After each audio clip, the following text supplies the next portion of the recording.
ধর্ম, বর্ণ আর সাম্প্রদায়িক সম্প্রীতির বেলাভূমি নেত্রকোনা জেলা। একদিকে বাংলাদেশের সনাতনী ঐতিহ্য আর কৃষ্টিতে ভরপুর বিশাল জনপদ, অন্যদিকে এখানেই রয়েছে বহু শতাব্দীর পুরনো অসংখ্য মুসলিম স্থাপত্য ও কালচারাল পটভূমি। এসব প্রাচীন স্থাপত্যের একটি 824 বছরের পুরনো নেত্রকোনার হারুলিয়া মসজিদ।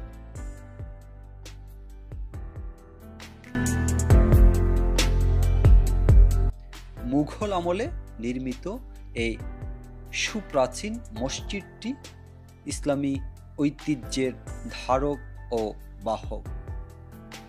মসজিদটি নেত্রকোনা জেলার কেন্দ্র উপজেলার মুজাফফরপুর ইউনিয়নের হারুলিয়া গ্রামে অবস্থিত। উপজেলা শহর থেকে মাত্র 6 কিলোমিটার দূরে প্রত্যন্ত হাওড় এলাকায় এটির অবস্থান। এই মসজিদটিকে ঘিরে জনশ্রুতিরও শেষ নেই। কারো কাছে পরিচিত গাইনের মসজিদ, আবার কারো কাছে হারুলিয়া মসজিদ নামেই পরিচিত।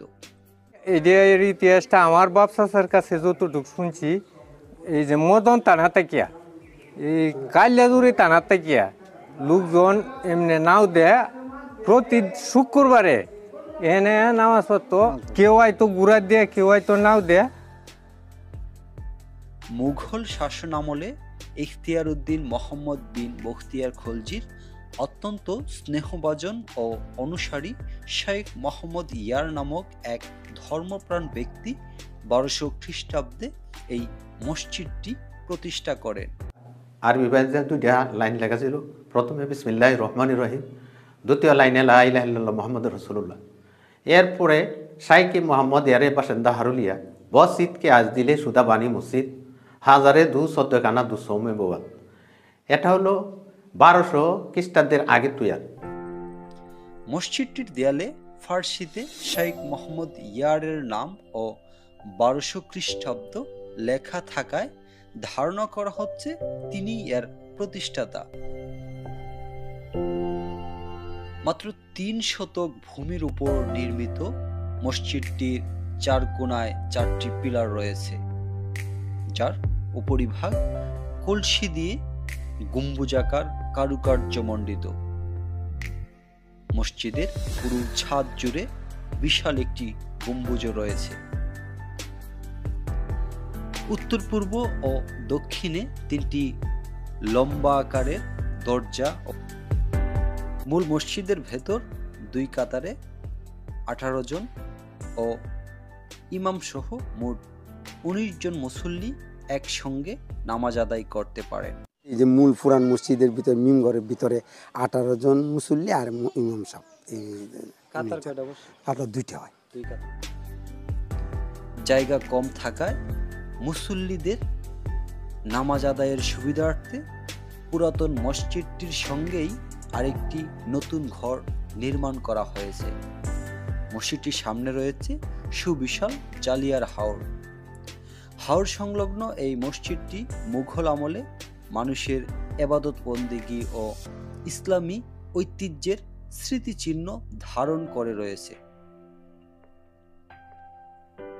স্থানীয়রা জানায়, কয়েক বছর আগে রাতের আধারে কে বা কারা মসজিদের ভেতর ঢুকে ফার্সিতে লেখাযুক্ত একটি বহু মূল্যবান 6 থেকে 7 কেজি ওজনের কোষ্টি পাথর চুরি করে নিয়ে যায়। একটা পাথর ছিল, পাথরের মধ্যে খোদাই করে মনে করেন যে লেখা ছিল, বর্ণনাটা লেখা ছিল। এই পাথরটা কিন্তু চুরি করে নিয়ে গেছে, বুঝলেন? চুরি করে নিয়ে গেছে পাথরটা। আর আমরা মনে হচ্ছে যে এই পাথরটা মনে এত দামি না, দামি। এরপরে নেওয়ার পরে আমরা বুঝি যে এই পাথরটা খুব দামি ছিল।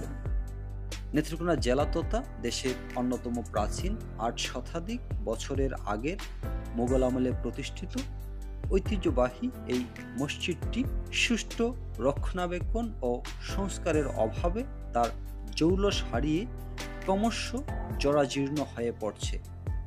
দ্রুততম সময়ে সংস্কার না করতে পারলে হারিয়ে যেতে পারে মুঘল আমলে ঐতিহ্যবাহী এই মসজিদ।